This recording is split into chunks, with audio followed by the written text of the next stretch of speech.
Amigos oyentes, hermanos queridos, buenos días. El Evangelio del día, hoy 19 de febrero del año 2020. Aquí estamos Patricia y Miguel, este matrimonio cristiano, dispuestos a leer y comentar este Evangelio. Primero la lectura, Patricia. Lectura del Santo Evangelio según San Marcos, capítulo 8, versículos del 22 al 26. Cuando llegaron a Betsaida, le trajeron a un ciego y le rogaban que lo tocara. Él tomó al ciego de la mano y lo condujo a las afueras del pueblo.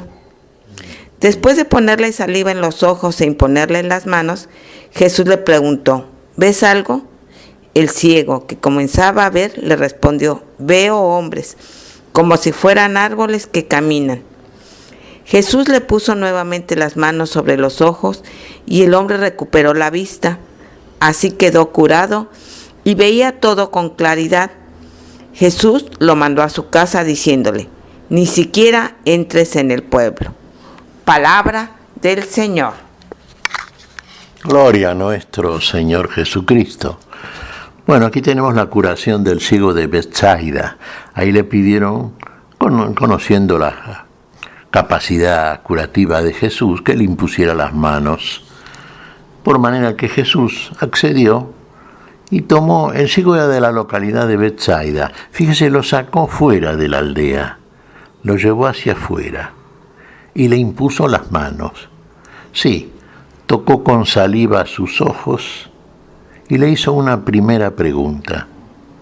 ¿Ves algo? El ciego, ¿qué veía? Sí, comenzaba a ver algo. Pero fíjese, sí, veo, dice, hombres pero como árboles, pero caminan. Por manera que por segunda vez, entonces el Señor toca sus ojos. Y esta vez, a la misma pregunta, la respuesta del ciego es contundente. Veía con absoluta claridad. Había recuperado plenamente la visión. Se había producido el milagro. Bien, contento el ciego naturalmente, y la recomendación de Jesús, que es una orden a su vez también, que fuera a su casa, que no volviera a la aldea, que no volviera hacia atrás. Fíjese, muchas veces nuestro Señor que dice, que no anden proclamando la curación de que han sido objeto. En este caso le pide al hombre que no vuelva. Bueno, es obvio que si no vuelve al lugar donde ha nacido probablemente, donde se ha criado, donde la realidad exterior a él era la conocida, de la manera en que podía conocerla, no debía ser testimonio en ese lugar de la curación que había sido objeto. Otra cosa tenía reservada el Señor para este hombre. La misma que tiene reservada para todos nosotros, hermanos queridos. Fíjese, frente a nuestra ceguera espiritual, tantas veces decimos, ¿no? Los milagros del Señor, y por deseo muy humano por otra parte, y también comprensión muy humana, los referimos excluyentemente a la curación de los órganos de los sentidos en el plano físico. Pero fundamentalmente tenemos, como todas las cosas, cuando leemos la Sagrada Escritura e ingresamos en el territorio de la explicación que nos da el Señor y del sentido que tienen, porque han sido escritas por Dios, son palabra de Dios, el Espíritu de Dios es necesario para entender el lenguaje desde el cual Dios nos habla, Dios nos informa, Dios nos enseña. Fíjese, este hombre seguramente veía deformadas las cosas. Muchas veces vemos de la manera en que nos ve el otro, porque es un intercambio de cegueras. Si no hay amor hay otra cosa, hermanos. Si vemos deformadas las cosas, vemos de acuerdo a prejuicios, a cosas que hemos aprendido que no son las verdaderas, lo único verdadero y cierto en orden a una realidad que solamente Dios muestra, es la palabra de Dios. Y entonces, en ese mundo de apariencias, también nuestra visión es aparente. Fíjese, inclusive desde ese lugar es donde muchas veces recibimos a diario, y es lo más común, de parte del otro, el juicio que viene del prejuicio. la crítica, la mirada que rara vez es una mirada de amor y solidaridad, la mirada que no ve la realidad, y la realidad es el hombre que hace Dios. La realidad permanente y que permanece es el amor en nosotros. ¿Usted lo ve en el otro? Claro, cuesta verlo, me puede decir. ¿Usted lo ve en sí mismo? Y cuesta verlo también, ¿eh? Lo ve parcialmente y lo ve de acuerdo a ciertas conveniencias que deforman la realidad como tal cual es y como Dios la hace. Jean-Paul Sartre, un filósofo existencialista, decía: el infierno es el otro, el infierno es la mirada del otro. Sí, y dentro de un, digamos, catálogo de posibles opiniones muy humanas, no dejaba de tener sus razones Jean-Paul Sartre. Pero el caso que hace Jesús es precisamente lo opuesto, porque Jesús nos devuelve la mirada que Dios nos da.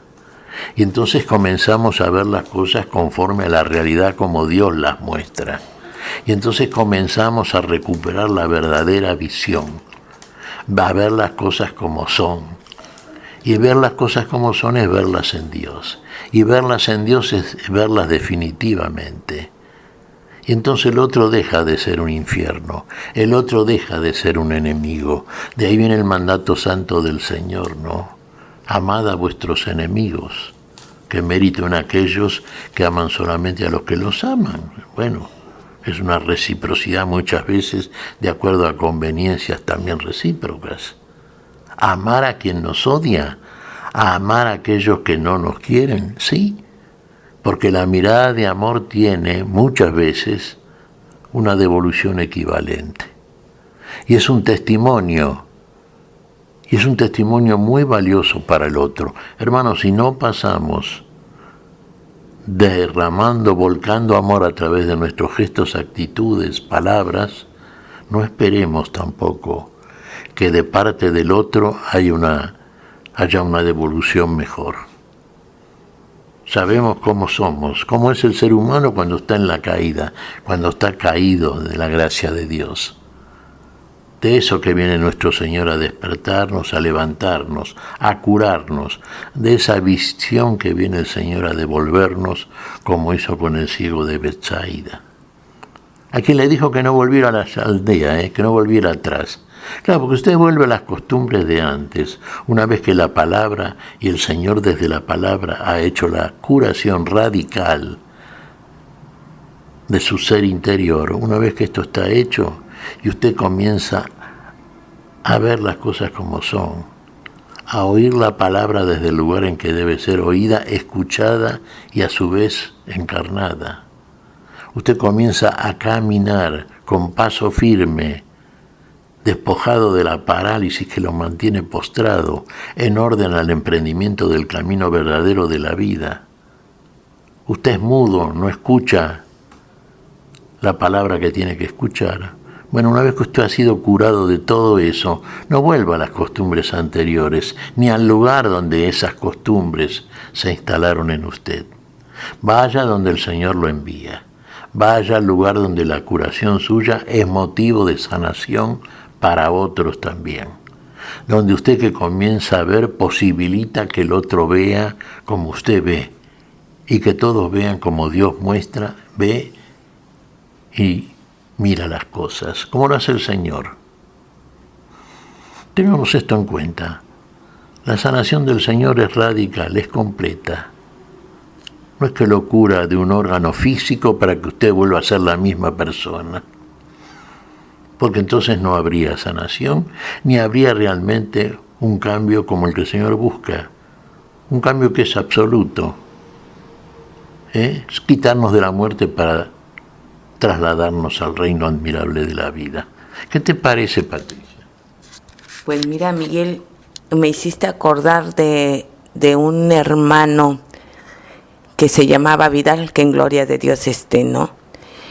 Su proceso de conversión, y sí es verdad que este hermano en la fe tomaba mucho y de un día para otro, para gloria de Dios, dejó de tomar. pero aún así se sabía débil, necesitado todavía y siempre de Dios, que diario lo teníamos ahí presente en la misa, pero no solamente en la misa, sino ayudando al que lo necesitaba. Con esto quiero decir que la conversión es un proceso. Si es bien cierto que ese encuentro con el Señor te cambia la vida, es un encuentro que tiene que ir creciendo en cuanto a la conversión, porque en cualquier momento, estando en este mundo, cualquiera de nosotros puede caer, ¿sí? Entonces, por eso es necesario, como el ciego, que al principio medio ve, así nosotros al principio medio comprendemos la vida espiritual, pero tenemos que seguir caminando en ese proceso para ver con plenitud. Se decía en la misa del domingo que el Señor vino a hacer plenitud, traer plenitud en cuanto a su mandamiento, no a abolir la ley, sino a darle plenitud.